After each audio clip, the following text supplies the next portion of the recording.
there, friends. Welcome back to another Quick fiddle lesson. Today I have a tune for you called Devil's Dream. I'm going to show you some ways to dress it up, and I'm going to show you some ways to simplify it, make it easier to play along with a group. This tune is in the key of A, so that's 3 sharps, F sharp, C sharp, and G sharp. This tune stays mostly on the A string and the E string. If you want to get more advanced, you can play down on the G string and D string. The shape on the A string and the E string is this. G string and D string, if you want to get fancier than I did, is like this.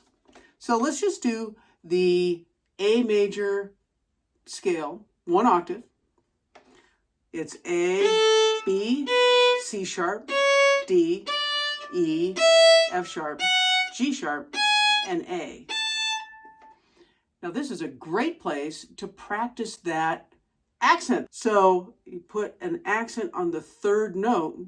So play each note 4 times and put an accent on the 3rd note. So we have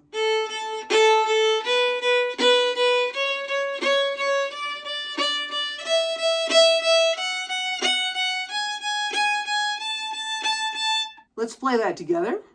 So 1 and 2 and here we go.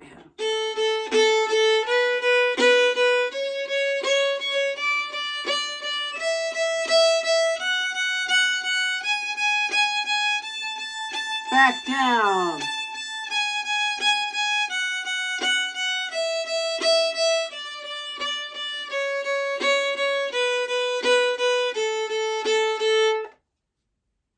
So stop and do that a few times for a warm-up.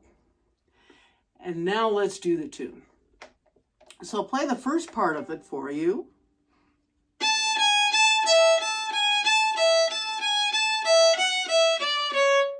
We're starting with the 3rd finger on the E string and playing A, down to G sharp, back up to A, and then to E. And you do that 3 times. 1, 2, 3. And then a scale starting on F sharp, landing on C sharp. So putting that together, you have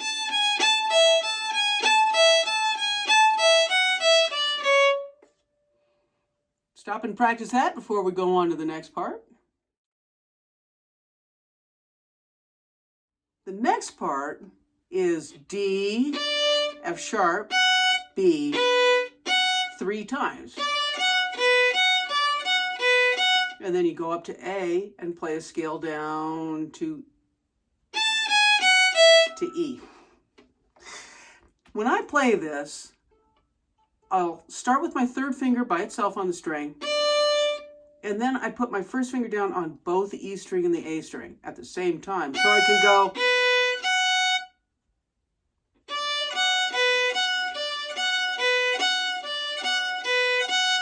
and then the scale down. So practice that. And then the next part is the first part again.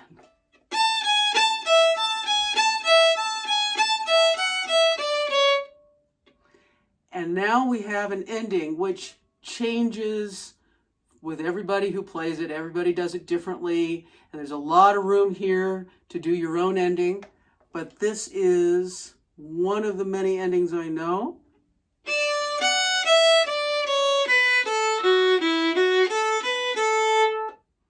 So that's D up to F sharp, down the scale. Now to F sharp, E, back up to F sharp, A, to B, to A.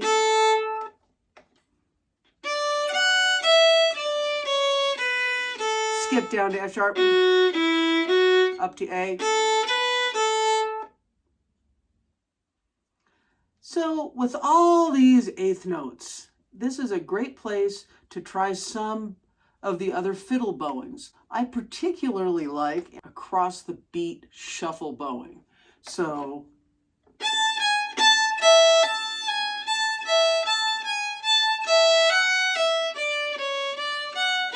doesn't work so well here.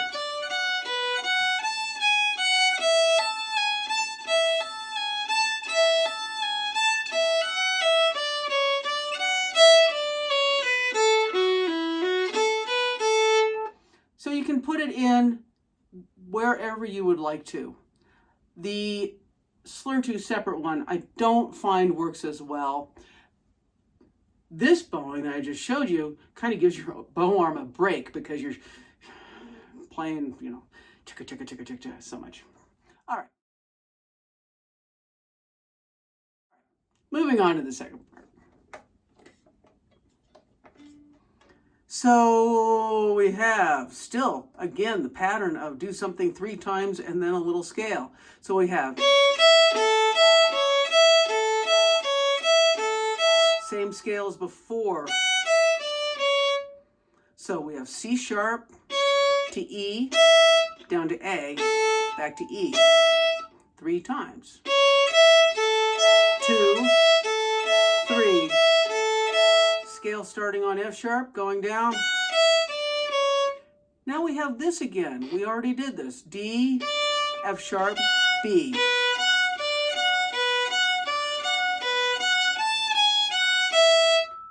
Back to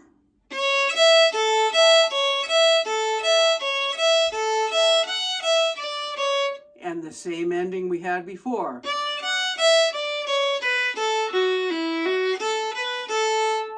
So really the only new thing you have in there is this.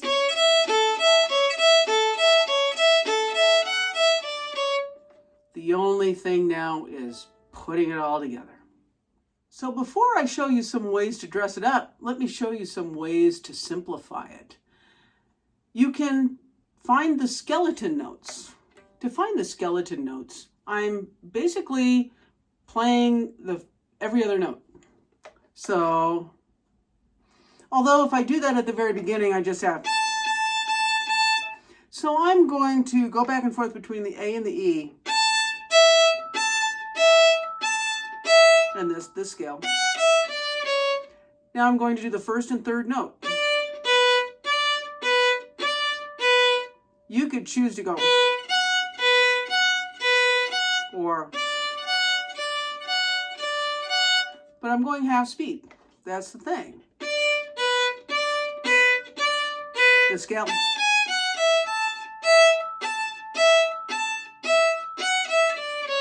So for this part, I'll do every other note. So 1, and now I'm going to go E, F, A for my simple ending. Same thing for the next part. I would just choose the notes that aren't E's. And then the notes that aren't F sharps.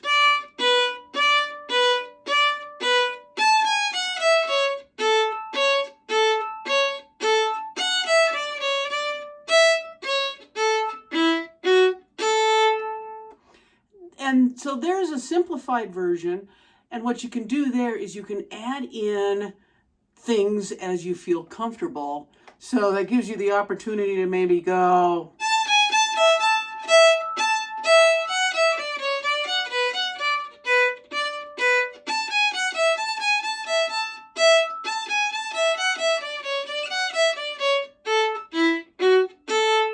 something like that. So now for the dressing it up. Talked a little bit about bowing, talked a little bit about that accent. That'll go a long way to making it sound more like a fiddle tune and not like something out of a symphony, like Aaron Copland. The fun part of this tune is to play it fast. So here's some tips on how to get it fast. Since it's such an easy tune to memorize, while you're playing, focus on your left hand. Playing fast, to me, is all about being light and not picking your fingers up too far. You don't want them to have to travel a great distance to get back down onto the fingerboard. So while you're playing these little snippets, watch your fingers to make sure they're not coming off the string very far. And even when you're playing slow, practice that because your body will remember that. The muscle memory will kick in when you play fast. If you go,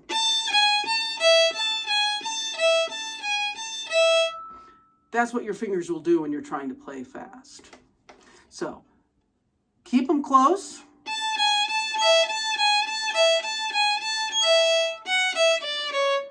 And if you get a few squeaks, maybe that'll kind of give you the idea of just how far you can pick them up. So another thing is to be light with your fingers. So an exercise for that, which will drive your family nuts, is to play without putting your fingers all the way down. And it's going to sound something like this.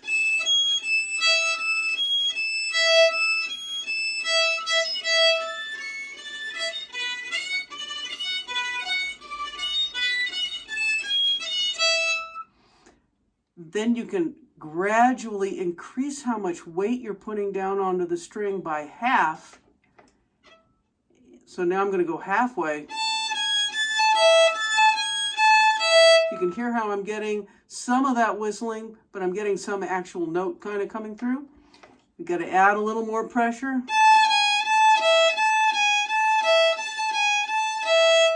I think I need just a little bit more because I had a little squeak.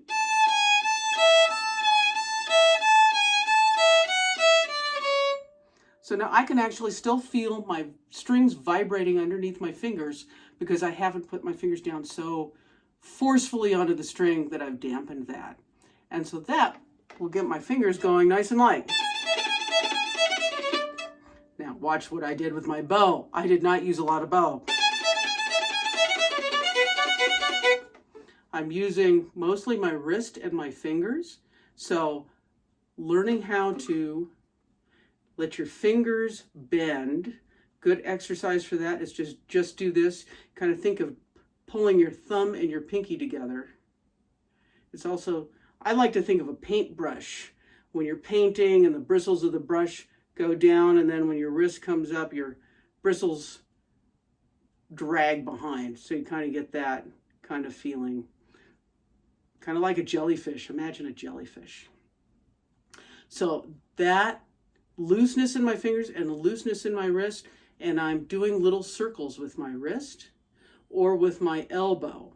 One way that you can practice the circular bowing is to put your arm up against a wall, and that holds your elbow still, and you can do these circles. That way you make sure that you're not moving that arm. And you can see so I'm doing this circle.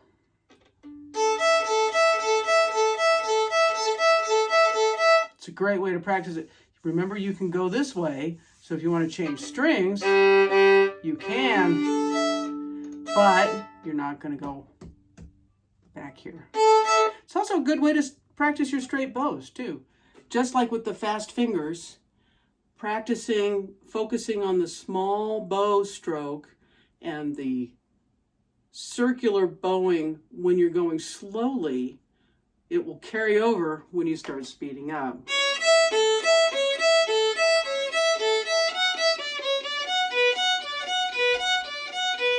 There you can see that circle.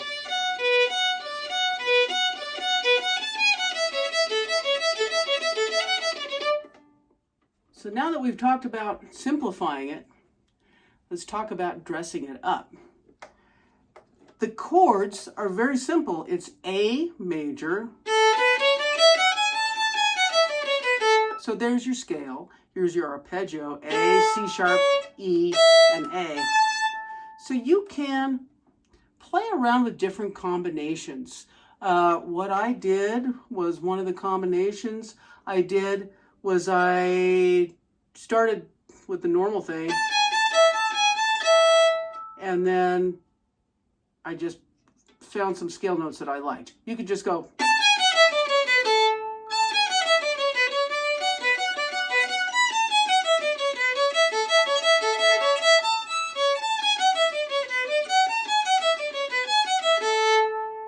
So there I just kind of played something off the top of my head using that scale.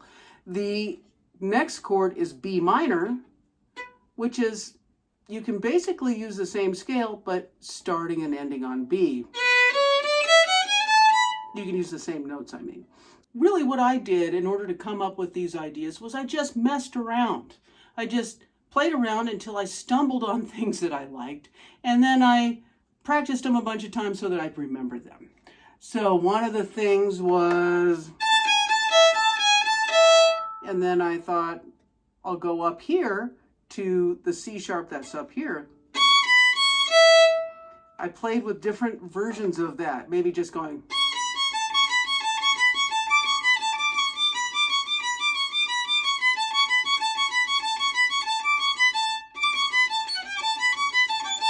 I don't know, I just made that up right there. And then I thought about doing this.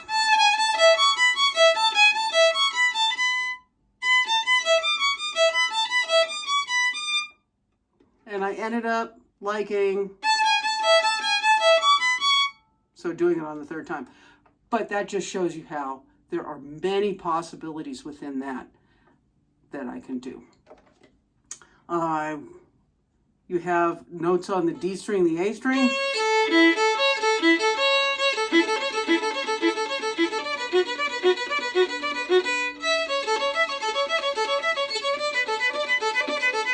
So all sorts of different possibilities in that. I would say just play around until you find something that you think sounds cool. I used a G natural on a couple of occasions to get that kind of bluegrassy sound that a G natural has in this scale.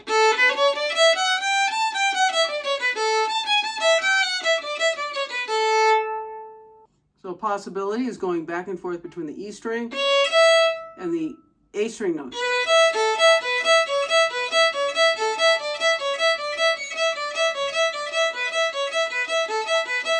You can do all sorts of combinations there.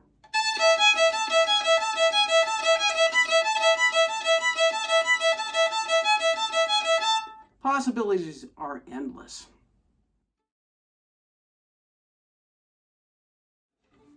Two, three, four.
We'll see you next time.